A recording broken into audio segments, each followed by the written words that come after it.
भगवान शिवाचे वाहन नंदी आहे हे आपण सगळेच जाणतो. परंतु नंदी म्हणजेच बैलाला हा मान कधी आणि कसा मिळाला हे तुम्हाला माहीत आहे का? चला जाणून घेऊयात यामागील एक कथा. ही कथा आहे शिलाद ऋषी यांची. शिलाद ऋषी यांना मूल नव्हते. त्यांना कायमच आपल्याला एक पुत्र व्हावा असे वाटत असे. असा पुत्र जो अमर असेल, ज्याला कधीही मृत्यू येणार नाही. पुत्रप्राप्तीसाठी त्यांनी कठीण असे तप केले. त्यांना भगवान शंकर प्रसन्न झाले आणि त्यांच्याकडून दिव्य अशा बालकाची इच्छा त्यांनी व्यक्त केली. भगवान शंकरांनी त्यांना एक यज्ञ करण्यास सांगितले.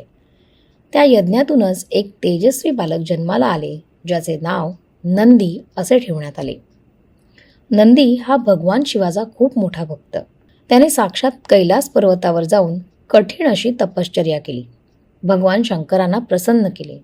भगवान शंकराने नंदीला आपले वाहन करून त्याला त्यांच्या गणाचे प्रमुख बनवले.